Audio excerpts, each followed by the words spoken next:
তো দর্শক বন্ধু, আমরা রাজবাড়ি থেকে এখন চলে আসলাম রাজবাড়ি মাঠে। তো এখানে এই যে মাঠটি কিন্তু দেখাই আপনাদের, ভিউটা কিন্তু অত্যন্ত চমৎকার। আপনারা যারা আসবেন এই জায়গাটি কিন্তু মিস করবেন না।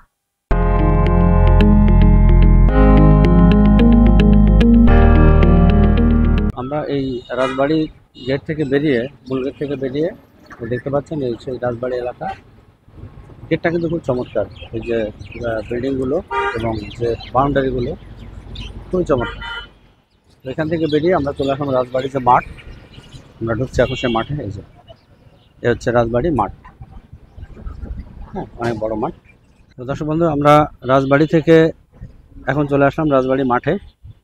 তো এখানে এই যে মাঠটি কিন্তু অনেক বড়। যদি আপনাদের ভিউটা আমি দেখাই, এই যে আমি এখান থেকে আসলাম, এই যে দেখুন এই ভিউটি কিন্তু আমার চারদিকে এরকম অনেক বড়, দেখতে পাচ্ছেন বোধহয়। এটা কিন্তু অনেক বড় একটি মাঠ। এটা মূলত রাজবাড়ি মাঠ হিসেবে পরিচিত। হ্যাঁ, তো আর পুকুরটা তো দেখালাম। এই হচ্ছে ভিউ, চারিদিকে যে ভিউটা আপনারা নিশ্চয়ই দেখতে পাচ্ছেন, খুব চমৎকার। এখানে অনেক বড় মাঠ এবং এই মাঠের চারিদিকে বাউন্ডারি দেওয়া। তো এখানে কিন্তু বিভিন্ন রকম অনুষ্ঠান যেগুলো হয় এখানে হয়। একটু সামনে চলুন দেখাই। রোদ, অনেক রোদ। তো আর টুপিটি পরে কেমন লাগছে জানাবেন কমেন্ট করে। হ্যাঁ, তো এটা রোদের জন্য মূলত এই টুপি, বড় টুপিটি কেনা হলো, যাতে করে রোদ থেকে একটু সেফ থাকা যায়। অনেক রোদ, বেশ রোদ। তো এখানে বিভিন্ন রকম অনুষ্ঠানের আয়োজন করা হয়। এখানে প্যান্ডেল তৈরি হচ্ছে, আপনাদের দেখাবো। আর এখান থেকে আমরা কিন্তু শ্মশান ঘাটের দিকে যাব। এই যে আমরা দেখতে পাচ্ছি, আপনারা নিশ্চয়ই দেখতে পাচ্ছেন, এই যে এই প্যান্ডেল তৈরি করা হচ্ছে আমার এই সাইডে। এই প্যান্ডেল সম্ভবত কোনো অনুষ্ঠান আছে। আর আমরা আসলাম হচ্ছে এই যে গেটটা হচ্ছে, এই যে গাড়িগুলো যাচ্ছে, রিক্সা বা অন্য গাড়িগুলো এখান থেকে যাচ্ছে। তো দেখালাম, এগুলো সব দেখলেন। তো চলুন আমরা এখন রওনা দিচ্ছি সেই শ্মশান ঘাটের দিকে। এখান থেকে আমরা চলে যাব আরও দুটি গন্তব্যে, সাথে থাকুন সবাই। একটি রিক্সা নিয়ে আমরা রওনা দিয়েছি শ্মশানেশ্বরী মন্দিরের দিকে। তো বাম পাশে দেখতে পাচ্ছেন গাজীপুর জেলা আইনজীবী সমিতির অফিস। তো এটা রেখে আমরা সামনে চলেছি। এখান থেকে অটোরিকশা পেয়ে যাবেন, 20 টাকা ভাড়া নেবে। তো আপনারা খুব সহজেই চলে যেতে পারবেন রাজবাড়ির সেই শ্মশানেশ্বরী মন্দির অথবা সমাধি মন্দিরের দিকে। তো এখান থেকে মাত্র 1 কিলোমিটার দূর, যেতে আপনার সর্বোচ্চ 10 থেকে 15 মিনিট সময় লাগবে। তো আমরা চলে এসেছি প্রায় কাছে। তো এই যে দেখতে পাচ্ছেন, চলুন তাহলে আমরা ভিতরে ঢুকি।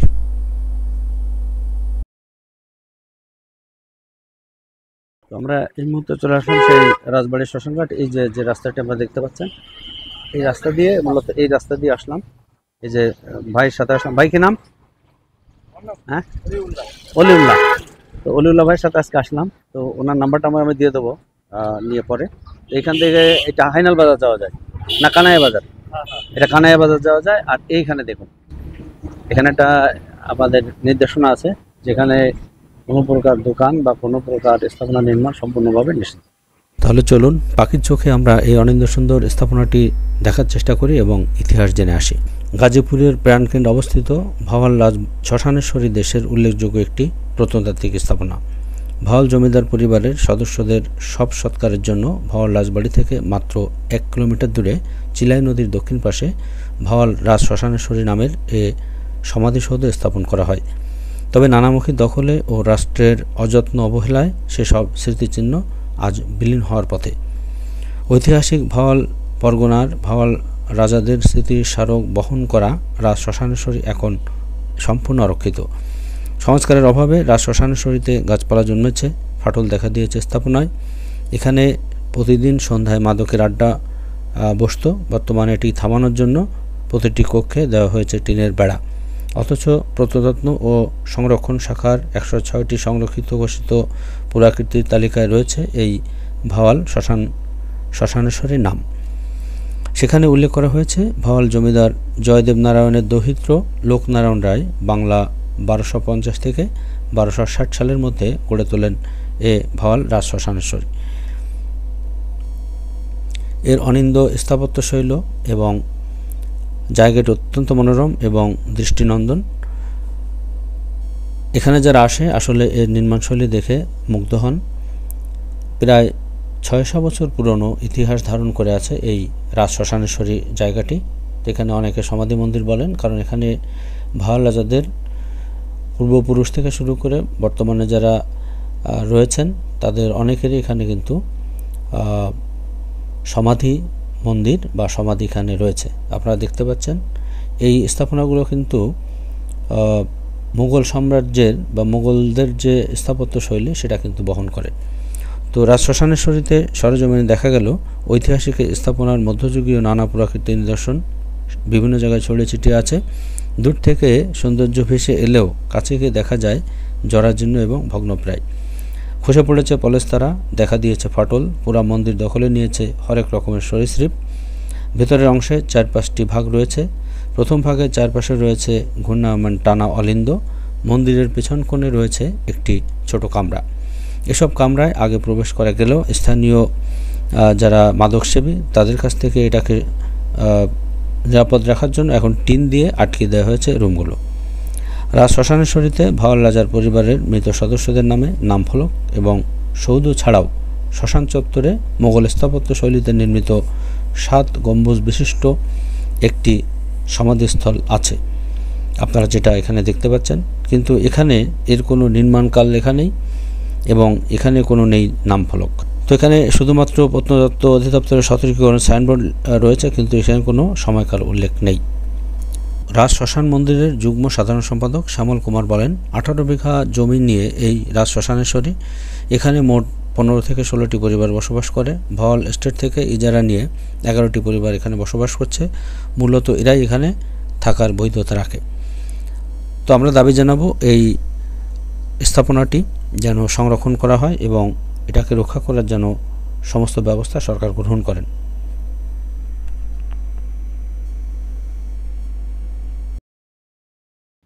এটা হচ্ছে মূলত রাজবাড়ির সেই শ্মশানঘাট, যে রাজাদের কেউ মারা গেলে এখানে এইভাবে রাখা হতো। তো এই জায়গাটি সম্ভবত এখন আর রাজবাড়ি কেউ নাই। আপনাদের ভিউটা একটু দেখানোর চেষ্টা করি।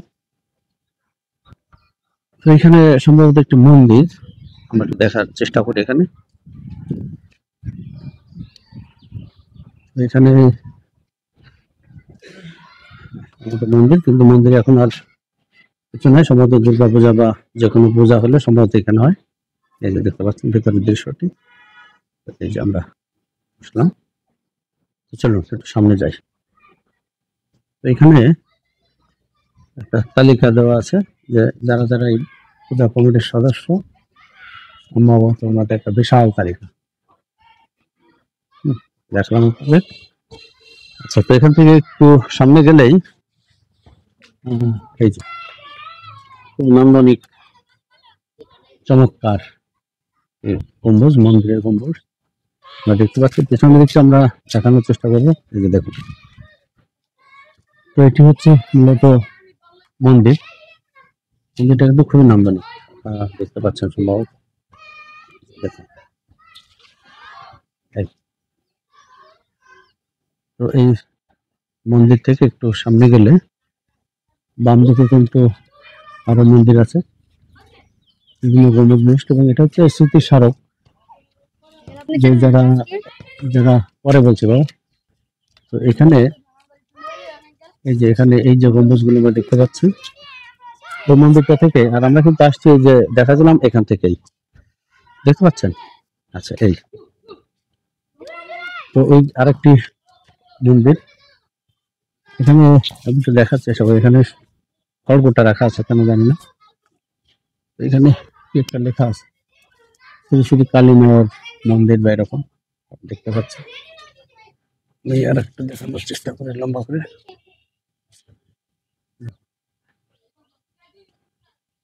এই তো এই হচ্ছে মোটামুটি এখানকার ভিউ। আর এই যে প্রাচীন জায়গাটি,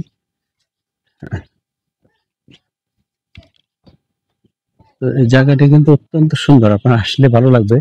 দেখুন কি পরিমাণ গাছপালা, সবুজ আচ্ছাদিত একেবারে।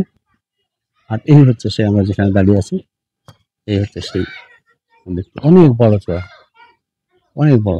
এখান থেকে আমি সব দেখাতে পাচ্ছি কিনা বা দেখতে পাচ্ছেন কিনা জানি না। এই দেখুন, এর পাশে আর একটি চূড়া, সম্ভবত ওই সময় রাজা যারা মারা যেতেন ওনাদের সমাধি মন্দির এটা, মানে ভালো রাজাদের সমাধি মন্দির। তো এখানে একটা নিদর্শন আছে, আমরা একটু দেখি কি আছে এখানে লেখা। দেখুন এখানে লেখা আছে যে সংরক্ষিত প্রাকৃতি, কোনো ব্যক্তি প্রাকৃতিক কোনো রকম ধ্বংস বা অনিষ্ট সাধন করলে, এরকম কোনো বিকৃতি বা অঙ্গচ্ছেদ ঘটালে বা এর কোনো অংশের উপর কিছু লিখলে বা খোদাই করলে বা দাগ কাটলে 1968 সালের 14 নং প্রাকৃতিক আইনের 19 ধারার অধীনে তিনি সর্বাধিক 1 বছর পর্যন্ত জেল, জরিমানা অথবা উভয় প্রকার দণ্ডে দণ্ডিত হবেন। পরিচালক প্রত্নতত্ত্ব অধিদপ্তর, বাংলাদেশ সরকার। তো এই হচ্ছে আমাদের সেই নির্দেশনাটি, আপনারা বোধহয় দেখতে পাচ্ছেন। প্রথমে বাংলা, তারপর ইংলিশে লেখা আছে। তো আচ্ছা, চলুন আমরা একটু সামনের দিকে যাই। আচ্ছা, তো দেখুন এখানে আরেকটি আসলে কিছু নাই, আরেকটি এখানে যদি দেখাই যে সারি সারি কিন্তু এই প্রকৃতিগুলো আছে। এখানে সমাধির মধ্যে সম্ভবত এখন এখানে ধান চাল এগুলো রাখা হয়েছে যারা এখানে থাকেন। আর পাশে একটি পুকুর আছে, ভাঙা গাড়ি পুকুর, সম্ভবত এখানে ঘাট বাঁধানো পুকুর ছিল একসময়। যে দেখুন গাছটা ঘাট বাঁধানো ছিল, গাছটার পাশ দিয়ে, এখন আর নাই। এরকম একটি পুকুর। চলুন আমরা দেখলাম রাজবাড়ির রাজাদের সমাধি মন্দিরগুলো, এখানে দেখলাম।